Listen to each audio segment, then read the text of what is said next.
এক পাগলা আসছে, আরেক পাগলা আইছে।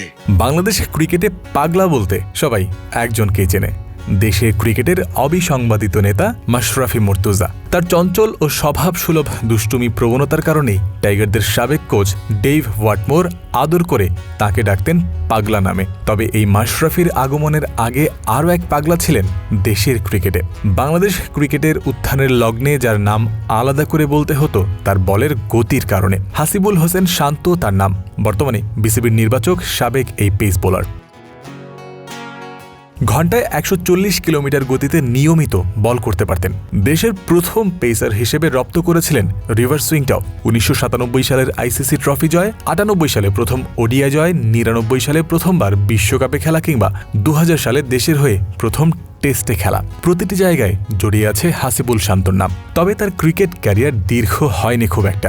ইনজুরির পাশাপাশি ডিসিপ্লিনও ছিল যার বড় একটা কারণ। নিজেই তা বলেছেন ক্রিক ফ্রেন্ডজির কাছে। 5+ স্টার রেটিং প্রাপ্ত দেশের সর্বোচ্চ বিদ্যুৎ সাশ্রয়ী ওয়ালটন এসি। স্মার্ট কমফোর্ট এখন নেক্সট লেভেলে। তোমার হলো শুরু, আমার হলো সারা। মাশরাফি ও শান্তর অবস্থান অনেকটা এমনই হয়েছিল। শান্তর বিদায়ে আগমন ঘটেছিল মাশরাফির। ওই সময় সাদৃশ্য ছিল দুজনের গতির বিষয়টাতেও।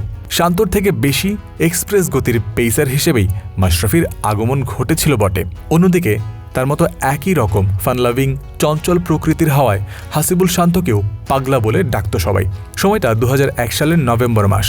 নিজের বিদায়ে মাশরাফির আগমনের গল্পটা ক্রিক ফ্রেন্ডজিকে শুনিয়েছেন হাসিবুল শান্ত। আপনি যখন অনেকটা শেষ পর্যায়ে তখন মাশরাফির আগমন, বাংলাদেশের এক্সপ্রেস ফাস্ট বোলার বলতে যা বোঝায় তিনিই বোধহয় ওই সূচনাটা করছিলেন। আরেকজন ছিলেন তালহা জুবায়ের। ৪৭ বল করার মতন এক পাগলা আসছে, আরেক পাগলা আইছে আর কি। আমাকে পাগলা নামেই ডাকতে আসলে বেসিক্যালি। তো আমি তো ওই সময় ভালো বোলিংও করতেছিলাম না। তো মাশরাফি আসছে আমার জায়গায়, এটাই আমার সবচেয়ে ভালো লাগে। আমার চেয়ে অনেক বেটার বোলার আসছে। ও যেদিন খেলছে চমৎকার খেলে গেছে। নিজের আগমনের সময়ে বলের গতি দিয়ে মুগ্ধতা ছড়িয়েছিলেন মাশরাফি। সেই গতির মুগ্ধতাই তার জন্য কাল হয়ে দাঁড়িয়েছে খুব অল্প সময়ের মধ্যেই, মনে করেন শান্ত। চমৎকার জুড়ে বল করতে ওকে আমার মনে হয় ইউজটা একটু বেশি করা হয়েছে এই টিমে। একটা ইঞ্জুরি আসে ওইখান থেকে একটু পেস কমে, বাট ওর ট্যালেন্ট একজন প্লেয়ার ছিলেন। ব্যাটিংও চমৎকার ব্যাটিং করতেন।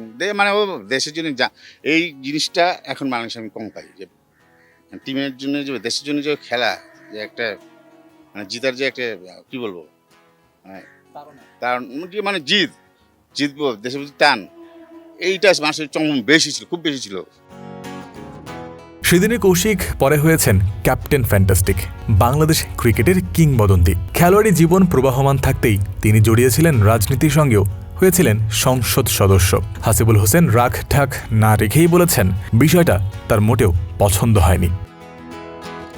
আসলে ওকে বলার মানে আমার একটা জিনিস খারাপ লাগে, ওর হয়তো খারাপ লাগবে শুনতে পলিটিক্সে যাওয়াটা। আমি একদমই ওর এই জিনিসটা পছন্দ করিনি। আর যদি আজকে পলিটিক্সে না থাকতো বাংলাদেশ ক্রিকেটের জন্য অনেক ভালো একজন লোক ছিল। মানে বাংলাদেশ ক্রিকেট মিস করছে।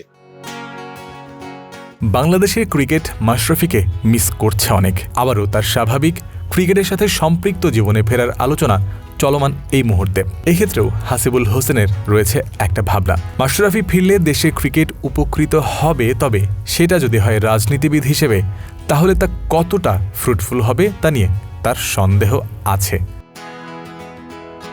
জয়ন্ত বিন্দু, ক্রিক ফ্রেন্ডজি।